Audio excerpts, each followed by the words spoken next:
One of the really horrible things I want to talk about is, have you guys all seen the WWE Top 50 of all time list?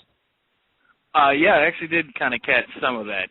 And that is the biggest disgrace in the history of wrestling. It's worse than a TNA Impact episode. Wow, whoa. Those are strong words. Let's not say things we don't mean. Listen. Let me explain something to you real quick, okay? Because I'm shooting tonight. I'm taking it old school. When you have John Cena rated above Ric Flair and Hulk Hogan, that is an absolute disgrace. Yeah. Okay, what was he ranked? What was the rank? What are numbers there? Cena was 16th, Flair was 17th, and Hogan was 23rd. Hulk Hogan built the goddamn WWF in the 1980s. I agree with that. Hogan probably should have been. Hogan should have been top 5. Hogan should be top 5. You know, and you have people like Bruno Sammartino who are even lower than that, which is it's disgusting. You know, I was surprised Bruno made the list. I was actually surprised too, but you know, to put him where they put him was more of a slap in the face than leaving him off. I mean, this is kind of what is the criteria that we're looking for? We're looking for, you know, buy rates, merchandise sales, or quality of matches. Because John Cena he's pretty up there when it comes to all of that.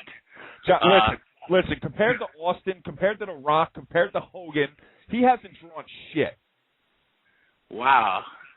He hasn't come near it. If you look at the numbers, you look at the numbers with somebody like a Steve Austin on his run, or you look at the numbers with somebody like a Rock or a Hogan, or, you know, even take somebody like a Bret Hart and a Shawn Michaels. Cena isn't close. No, Bret Hart did not really draw.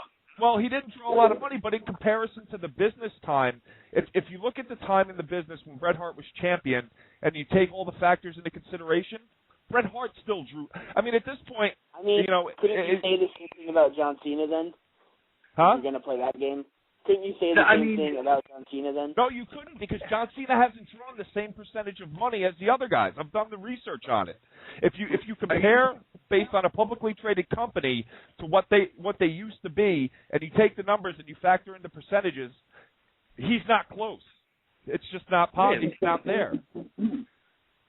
But I'm saying if you're gonna talk about taking into account how the business was when Bret Hart was champion, it's only like. Wouldn't you have to say that about John Cena as well? Because, I mean, the business was shit when Bret Hart was champion, but it's kind of shit now, too. Whether it was Bret Hart or John Cena's fault is up for debate. Well, the whole thing is when Bret Hart was champion, there were more people watching on a weekly basis than there are right now. Really? Yep.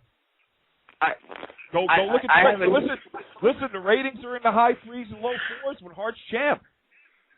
We're talking like the years that he's feuding with Diesel and Yokozuna and Luger. This was doing better than right now. Not the early Hart stuff, but towards the end, towards the later half of his run. The DX era. Yeah, I mean the beginning of it was shit. Okay. There's no doubt about that. He started picking up. That's. I mean, I don't know if that was all him. That was their direction change. Got to go with DX and Stone Cold on that one. I don't think that was Bret Hart. Well, I'm not saying it's all Bret Hart, but there are a lot of people out there lauding the praises of John Cena. And look, I like as far as non-wrestling, I think John Cena is a machine. I think he's wonderful. I think he does stuff for the business.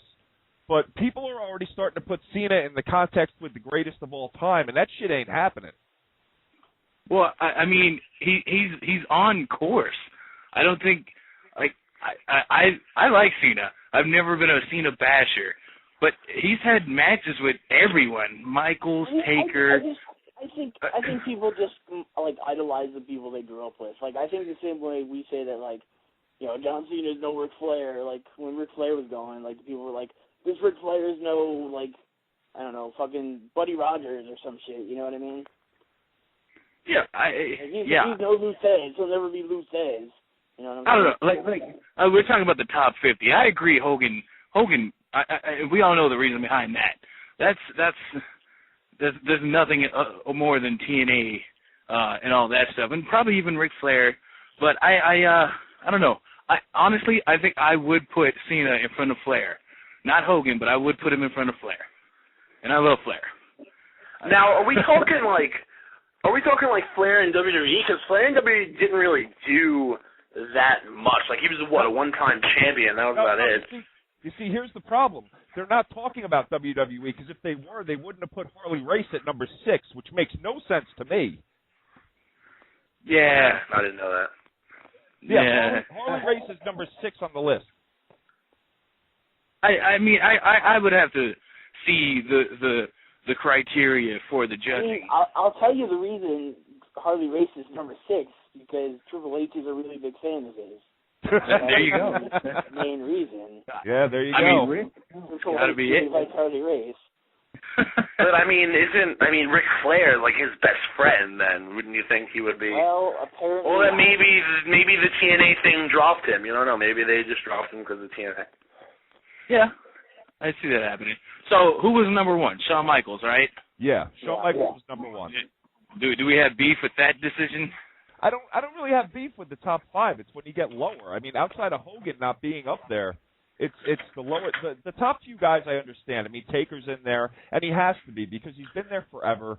You know, that guy's been working since what, 1991? Yeah. I mean, he's never been the top draw, but he is the most consistent guy from the company. Yeah. You know, so it really, you know, I'm sorry, it just irked me, man. When you see people like Hogan and you see people like Flair that low, it's like, you know, if you know what, I wouldn't even have been upset if Harley Race wasn't ranked number 6. I would have said, okay, this is a WWE skew on a top 50 all-time list. But when you put the guy who was, you know, the NWA in the 70s as number 6, and you put the guy who WCW could never survive without, which was Ric Flair in the 90s, you know, it just didn't. It all just didn't add up to me. And you guys know how I get. I get animated about it.